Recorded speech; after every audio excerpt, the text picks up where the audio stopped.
Olá, olá, olá, sejam todos muito bem-vindos. Você está em Cronópolis, onde todas as palavras convergem para um único ponto. Hoje, com a sexta parte do sermão da quarta-feira de cinzas. Pois é, chegamos ao penúltimo capítulo desse texto brilhante que começa assim. Este foi o memento dos vivos, acaba com o memento dos mortos. Aos vivos disse: lembre-se o pó levantado, que há de ser pó caído. Aos mortos digo: lembre-se o pó caído, que há de ser pó levantado. Ninguém morre para estar sempre morto. Por isso, a morte nas Escrituras se chama sono.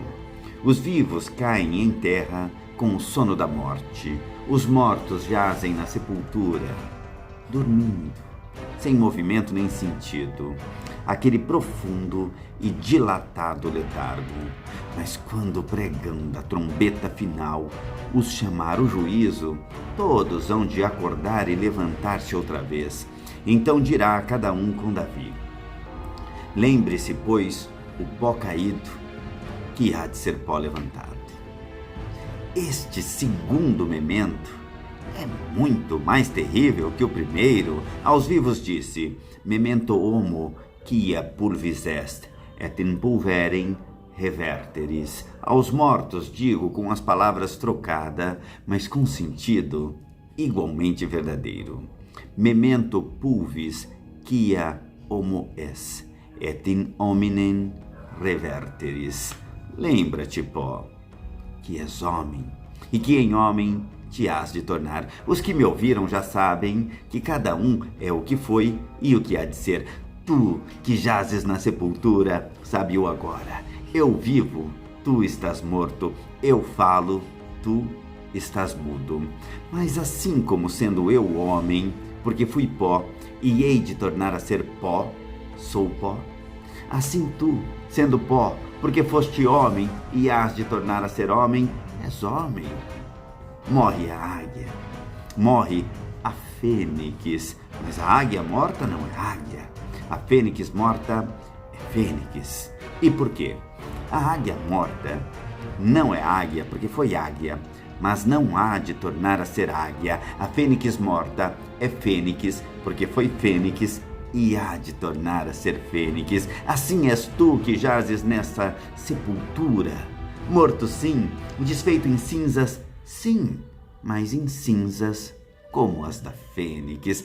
A fênix desfeita em cinzas é fênix, porque foi fênix e há de tornar a ser fênix. E tu, desfeito também em cinzas, és homem, porque foste homem e hás de tornar a ser homem. Não é proposição, nem comparação minha, senão da sabedoria e verdade eterna. Ouçam os mortos. Há um morto que melhor que todos os vivos conheceu e pregou a fé da imortalidade. Morrerei no meu ninho, diz Jó, e como a fênix multiplicarei os meus dias. Os dias soma-os a vida, diminui-os a morte e multiplica-os a ressurreição.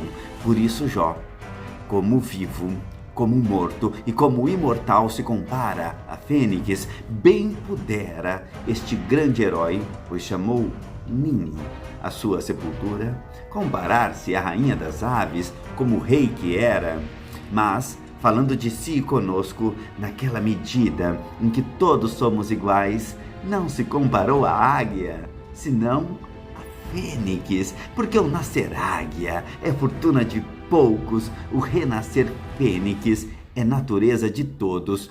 Todos nascemos para morrer e todos morremos para ressuscitar.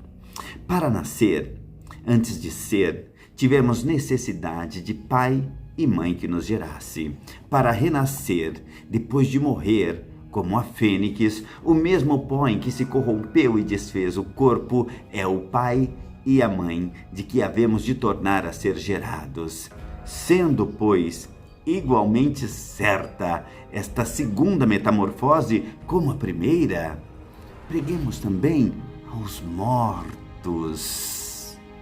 Como pregou Ezequiel, para que nos ouçam os mortos e vivos. Se dissermos aos vivos: lembra-te, homem, que és pó, porque foste pó e hás de tornar a ser pó. Brademos com a mesma verdade aos mortos, que já são pó: lembra-te, pó, que és homem, porque foste homem e hás de tornar a ser homem. Senhores meus, não seja isto cerimônia. Falemos muito seriamente, que o dia é disso. Ou cremos que somos imortais, ou não. Se o homem acaba com o pó, não tenho o que dizer. Mas se o pó há de tornar a ser homem, não sei o que vos diga, nem o que me diga. A mim não me faz medo o pó que hei de ser. Faz medo o que há de ser o pó. Eu não temo na morte a morte, temo a imortalidade. Eu não temo hoje o dia de cinza, temo hoje o dia de Páscoa, porque sei que hei de ressuscitar, porque sei que hei de viver para sempre, porque sei que me espera uma eternidade, ou no céu, ou no inferno. Notai, não diz creio, senão sei. Porque a verdade e certeza da imortalidade do homem não só é fé, senão também ciência. Por ciência e por razão natural a conheceram Platão, Aristóteles e tantos outros filósofos gentios. Mas que importava que o não alcançasse a razão onde está a fé? Que importa a autoridade dos homens onde está o testemunho de Deus? O pó daquela sepultura está clamando. Este homem, este corpo, estes ossos, esta carne, esta pele, estes olhos, este eu e não outro, é o que há de morrer?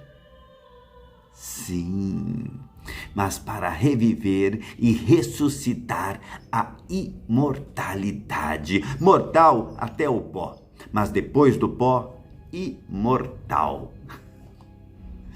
Quando considero na vida que se usa, acho que não vivemos como mortais, nem vivemos como imortais. Não vivemos como mortais porque tratamos das coisas desta vida como se esta vida for eterna.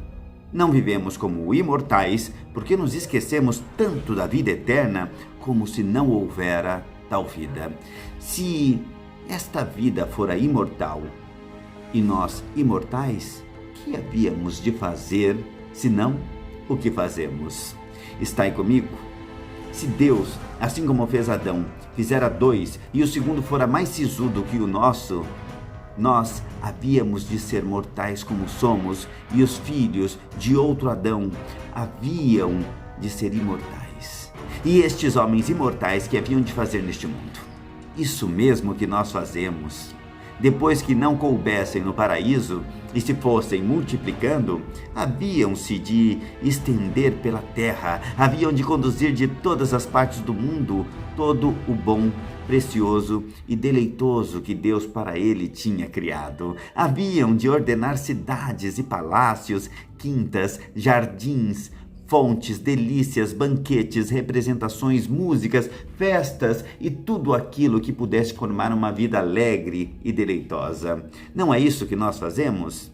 E muito mais do que eles haviam de fazer, porque o haviam de fazer com justiça, com razão, com modéstia, com temperança, sem luxo, sem soberba, sem ambição, sem inveja e com concórdia, com caridade, com humanidade. Mas como se ririam de nós?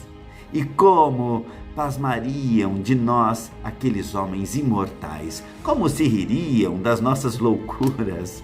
Como pasmariam da nossa cegueira, vendo-nos tão ocupados, tão solícitos, tão desvelados pela nossa vidazinha de 2 dias e tão esquecidos e descuidados da morte, como se fôramos tão imortais como eles. Eles sem dor nem enfermidade, nós enfermos e gemendo, eles vivendo sempre, nós morrendo, eles não sabendo o nome, a sepultura, nós enterrando uns aos outros, eles gozando o mundo em paz e nós fazendo demandas e guerra pelo que não havemos de gozar. Homenzinhos miseráveis, haviam de dizer, homenzinhos miseráveis, loucos, insanos, insensatos, não vedes que sois mortais? Não vedes que haveis de acabar amanhã? Não vedes que vos hão de meter debaixo de uma sepultura e que tudo quanto andais afanando e adquirindo, não haveis de lograr mais que 7 pés de terra? Que doidice, que cegueira é logo a vossa! Não sendo como nós, quereis viver como nós?